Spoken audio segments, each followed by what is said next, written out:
Welcome stylists, barbers, isties.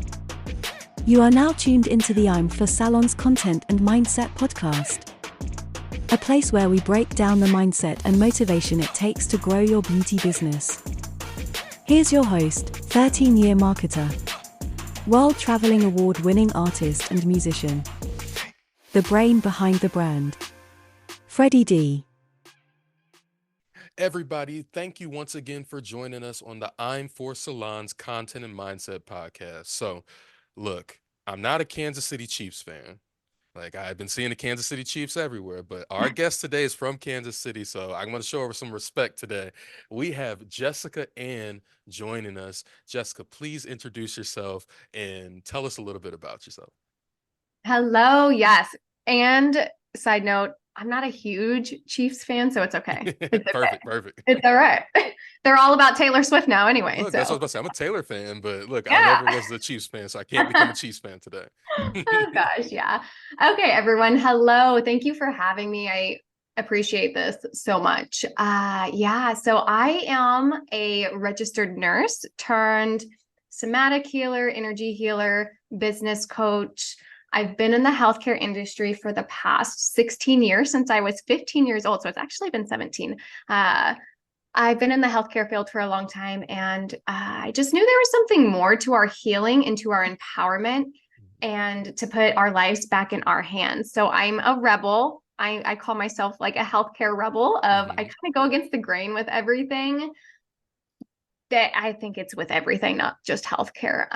But I like to do life different because everyone is their own unique person, and what works for one person may not work for the next. So I do a lot of nervous system healing, which is nervous system regulation, energy work, somatic work, empowerment work. But it's really the core of it is putting healing back in your hands and putting your life back in your hands and changing the trajectory of living your life and creating a life of your wildest dreams, which I never would have thought this was possible, y'all. Even like 3 years ago, if you would have said, I'm on a podcast, I'm a speaker, I'm doing all the things, I would have been like, you're nuts. I don't believe you at all. So yeah, I love everything that has to do with energy. So you'll hear me talk a lot about it. That is bomb. And I definitely feel that same thing coming from, look, maybe it's just the state we're from, but like coming from Missouri, like even the fact that I have guests join a podcast from different state, I'm like, this is bougie. This is like, Yeah. I was like, look at us, look how far we came. So look, Yeah. we truly appreciate you coming out today. I know I joke, but like, thank you so much for your time. And we're so happy to have you. So something that you said in there inspired this question. How has mindset evolved throughout your journey? How has your mindset evolved, and what are some key factors Oh, that yeah. influence that? Yes. Oh, I love this question. So about 7 years ago, I was pregnant with my first son, and becoming pregnant and having a kiddo, I feel like is the biggest spiritual awakening for me anyway. It was like the biggest like spiritual, like, oh, I got to get my shit together. Like I have a kid on the way. Like I've got to wrap it up.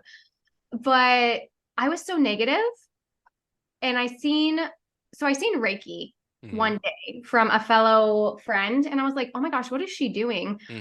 And she was talking about, all the pain and all the suffering, and I cried all the time, even after my son came out, even before my son, I just would cry all the time, and I was holding on to so much of pain that really wasn't mine. It was actually more inner child, generational trauma that was actually going on. But I went to Reiki one day because I was like, you know what am I going to lose here? So I went to Reiki, and she walked me through this beautiful meditation that was full of positive affirmations, and I was feeling different things in my body. And I'm not kidding. When I walked out of there, I was like, okay, back to my negative self.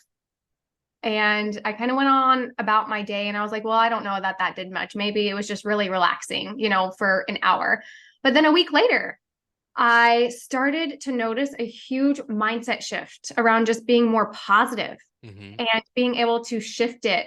I love the choose again method. So I actually had found this method. It came to me through Gabby Bernstein. I don't know if you know who she is, but she's phenomenal in trauma healing and all the beautiful things. But I had found the choose again method, And it was a method for me to reframe my negative thinking. So Mm-hmm. step one was having the awareness around your thought, because you can't change anything if you don't have the awareness around it. Mm-hmm. Mm-hmm. I always say doing 75% of the work is just having awareness around what's going on. So it was having the awareness when these negative thoughts were coming in and being able to forgive myself and be like, oh, okay, I'm sorry for having that thought. It's there. It's okay. And then reframing it to a positive one. So I literally did that I'm not kidding. I still do it today, but I've literally been doing it nonstop for like years. But the most profound shift even happened in, one Reiki session of just clearing some energetic baggage, I say that has been there, which is really emotional baggage, guys, because emotion is energy in motion. So tuning into my emotions and clearing some of that really helped transpire my awakening and really helped me transpire into what I'm doing today. But it really helped. That's the biggest thing with the mindset shift of Reiki really ignited that for me. And then that choose again method. And then just keeping on it like every day and putting myself in rooms of other positive people. Yeah. Because it's energy. Mm-hmm. Energy is everything. A lot of people don't understand it, but that energy is contagious. And it's like, there's some quote that like goes around. I'm definitely going to butcher it, but like you're the product of your five closest friends. And it's Yeah. like people don't understand that. And it's like, I know that you probably do, because once you start seeing your success, you realize that you have to hang with different people. Yeah. And I'm curious with what you do and what you have been saying, what is the most challenging aspect would you say about maintaining a growth oriented mindset, and how do you navigate the challenges? Yeah, that's a good one. Because as you grow and as you evolve, you're going to grow out of people. Yeah. Mm-hmm. That's been the hardest thing for me. It's growing out of past relationships, actually, that I have held so close to me. Mm-hmm. Uh, yeah, it even makes me tearful thinking about it. Because, I've lost many friends actually Mm-hmm. within the last even 5 years. Mm-hmm. And lost really close connection with one of my childhood best friends, even. That's been hard. But what helps me the most in those struggling moments of letting go of, past relationships that were so important to me is we'll meet again, Mm-hmm. maybe later on, but I'm not in charge of their healing. Yeah. So it's like a Mm-hmm. control thing of like, I'm not in charge of their healing, because I tried to do that with my best friend. I was like, oh, you need to heal so we can stay friends. Like, can you please, like, can you do these things so we can still, vibrate and hang out? And I had to let go of that. I had to let go of, they are in charge of their own journey, and, Mm-hmm. we will meet again if it's meant to be. So a lot of letting go and surrendering of, you have to. Mm-hmm. You have to. And if you don't, then it's just going to drag you down even longer. I But agree. that's been the hardest thing. And the hardest thing is in my relationships, even now with my husband, we've been together for 10 years. So there's been a lot of growth even within that, but it's even being patient with my husband too, of some areas I'm way outgrowing him in, and that's okay. And then some areas I'm not, but how can we compromise? Can we compromise to stay in this relationship? Can we grow together, to move forward, or can we not? Mm-hmm. So that's really hard too. I But feel I feel you had a good point in there, that just leaded to a question in my mind. Is you said, can we compromise? And I know a lot of our stylists think about that, because like the biggest fear from stylists is, okay, we messed up someone's hair. Can we fix it? Can we not? That's fine. But it's like the relationships that you have to build with the people you're working with sometimes is the yeah, hardest part. yeah, And what I was thinking was, how can we shift those setbacks as not a failure in our mind, but as opportunity for learning and growth? How can we change that mindset? yeah. So yeah, that's good. So when, let's say I get my hair done and I don't like it, and I'm like, okay, hey, can we fix this? Mm-hmm. I'm assuming what, for me, I would be feeling, oh shit, they don't like it. They're judging me. They're judging Mm-hmm. my work. Yeah. Mm-hmm. So it's more of that self-judgment here of, ooh, how do I bring some love in? How do I bring in some gratitude that my perspective maybe was a little bit different, what they were searching for, and how can we work it out, and how can we compromise? Can we make it better, or can I refer you out, or can I give you, a refund, or whatever that may be. But coming from that loving space of like, okay, her perspective was maybe just a little bit different than mine. How can I not judge myself so much here? Yes, I love that. I love that. Could you talk about a time where you had to adapt your mindset to embrace a new change or a new perspective? Oh yeah, every day of my life. Oh, let's see here. Let's get a juicy one. Let's see. I'll just use this as an example, I guess, because I'm expanding. So receiving help has been a challenge. Yeah.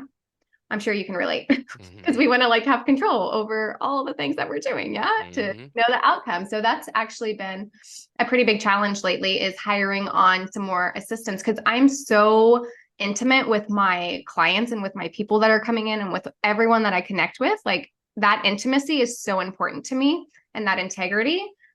So having to have help come on, the receiving factor has been a lot also in my realm, because I wouldn't say I haven't received money per se, but prior to, it was hard for me to receive money because I was in the healthcare system of, you do XYZ, you get paid this amount per hour. Yeah. So the act of receiving, I've had to shift my mindset of more of the control of like, I don't have to know, and I don't have to be in control right now. And that's okay. So just letting go of that control. So again, that surrender and that letting go and trusting God, universe, source. I don't care what your religious preference is, but letting that be and giving that energy to source, and know that divine timing, everyone is coming into your space at the right time. Everyone is providing you a lesson at the right time. And you just have to trust. A lot of self-trust actually comes into that of, how can I trust here? How can I trust myself more? How can I trust my clients? How can I trust my skills? Whatever that may be. So it's kind of building that confidence up in your self-trust and being able to lead your life in that way. I have no idea if I answered your question, but that is just where it went. You answered it perfectly. And you talked about confidence and trust, which leads us to our next part, where you mention a lot in other podcasts I've seen of yours about healing your inner child for Oh, yeah. success. And that confidence and that trust usually comes from that childhood, and knowing that you could be confident in things, succeeding in things, and having trust, having trustworthy people around you to teach you the value of trust. So if you don't mind, talk on healing your inner child for a little bit for us. Yeah, absolutely. Healing your inner child is so, so crucial to expanding your capacity to receive, to give, to do whatever with. So healing your inner child, I always say between the ages between 2 to 7 is like your most immediate like standpoint in your life, because that's the time when you get a lot of these limiting beliefs that are instilled in us. Yeah. So what we see our parents do is most likely what we're going to do, until we have the awareness around, oh, I don't really like the way that they're doing that. Ooh, I want to change that. So when I talk about self-limiting beliefs, our core beliefs are instilled from ages 2 to 7. So, for a good example, for me, emotional stuff, my parents haven't said I love you to me since I was probably 4. Do you know how much sorry, I don't know if I can cuss on this podcast. Go for it. Go for it. Sorry. You know how much fucking trauma I had to heal and continue healing because I have not had the emotional safety as a child of my parents. Yes, I do know they love me, but the verbal aspect of it, we haven't said that probably since I was 4 years old. So the way that love was shown in our household was like, I provide you with a house, I provide you with food, I provide you with the survival needs necessary, which is great. Yeah. But it's still that emotional part that I had a lot of blockage that affected every single relationship I had, even until this day. I still struggle a little bit with, like, if I was to go up to my dad and say, I love you, he'd be like, what the fuck is going on? Like, what? What is going on here? And I would feel weird too, because I know his reaction. Yeah.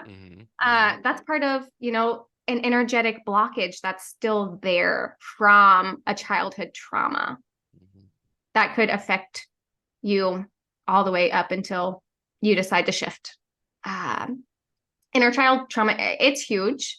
I always say nobody is trauma proof. So when I'm saying trauma, guys, it's more so an energetic blockage that is in your nervous system that was captured from a not exciting event or an event that heightened your nervous system or did whatever. So it's more of an energetic blockage that is in our nervous system. So I don't like to say there's the buzzword of, oh, trauma's bad. Guys, everyone has trauma to some capacity. So a self-limiting belief, guys, is a form of trauma. So it's whether we dive into that. And it's really big. Honestly, if you are going to dabble into inner child work, please do it with somebody that you trust and you feel safe with, because it can be very re-traumatizing as well. So you want to make sure you're doing it with somebody that has a lot of experience or that can co-regulate with you to help that healing process. We're meant to heal in connection. We're not meant to heal by ourselves, isolated in a corner. We're meant to heal with other human beings. That's how we're made. I love that answer, and I want to double down on that. So you mentioned about healing, finding the right people in the circle. So like, what role does mindset play in building strong relationships with client and coworkers? Because sometimes your coworkers are your family. Like I know at a lot of the salons we work at, it's like they're just one big family where sometimes those people don't have anyone to go home to, or they go home to the, all right, we provide for you, we helped you become this hairstylist, now you owe us everything. So what role does mindset play in building strong relationships with clients and coworkers? Trust keeps popping up in my head. Yeah. So we're going to go with learning how to trust yourself is going to be the biggest one. So what are some ways that you feel confident in yourself, or you feel confident in your coworkers? So let's say you walk into, it's your first day and you walk into a salon and you are around these other women and you have to ignite a conversation and start to build trust. So surface level conversations is going to be that barrier to the deeper level connection that you're going to receive. So being open to receive like conversations, even that surface level. Hey, how are you doing today? Yeah. Building up. I'm talking introvert. I'm sorry. I used to be a huge introvert. So I don't know if hairstylists, they're really not introverts from what I've seen anyway. All the ones I have, they're like open books. They're like, oh, tell me all the things. Yeah. But maybe this is for a newer stylist too, of how can you just be open with those surface level conversations? So then that can create safety. That can create trust. Because if you don't have safety and trust there, you're never going to get to that deeper layer of actually having that authentic bond and that connection where you can have that person to help guide and to help serve you. Does that make sense? Yeah. Yeah. Most of the stylists, I agree with you. They are very bubbly, but those new stylists that join, it always takes them about 9 months, 10 months before they figure out who they are as a woman in that workspace. Because truth be told, like I've watched my wife go through it where she's so much more confident hanging out with all the girls now because she knows it's a safe space, because it wasn't always a safe space. Like there's mean girls out there, like there's mean guys out there. It's just like you don't know it until you have it. So I want to know, what are some daily habits or rituals that you practice to nurture your mindset? I spend every morning connecting back to myself. So I do a lot of body work, somatic work, whatever you want to label that as, energy work, but I tune into my inner self and who I am, and I get grounded. So taking just 4 to 5 even big deep breaths, feeling how my body's actually feeling and asking myself, what do I need in this moment? Is there something that I need before I start my day? So even that simple tool of like setting your day up for success and your energy up for success of, sometimes it's going and walking outside for 5 minutes. Sometimes it's, sitting with my cup of coffee and reading a book. What do I need to start my day to nourish myself? Yeah. Because when we pour into ourselves, then we have enough to give out. 100%. Yeah. I do some other things, but that's one of the main things that every single day that I definitely check in. I check in with myself before I even start. When you check in, is there a quote or is there some type of book that resonates with you that stays with you, and why does that resonate with you so deeply? Yeah, I'm gonna throw it back to energy. You knew I was. Throw it back. Look, we're prepped for it. Yeah. Whatever you're putting into yourself, so whatever you put into the universe is an energy that changes everything. So that's like a number one quote. Everything that we are putting out is an energy, and everything that we're attracting is an energetic force that begins with us. So checking in with your body and yourself every single morning of like, okay, what I am putting out today is somebody who is bold, who is brave, who's going to ignite new conversations with every single person that walks in the door. And I'm going to have I call it the aura. I'm going to have my aura wide open, and it's going to be bubbly, and it's going to be amazing. And I'm going to take 3 big deep breaths here, and I'm going to tune into that energy, into that frequency that I'm going to put out into the universe today. Because when I put that out, it's going to triple back to me. Yes. Yeah. Love it. Yeah. The books. Oh, a book reference. Super Attractor by Gabby Bernstein is an amazing book. Amazing book for manifestation and hyping up your vibration and your frequency and your energy. Perfect.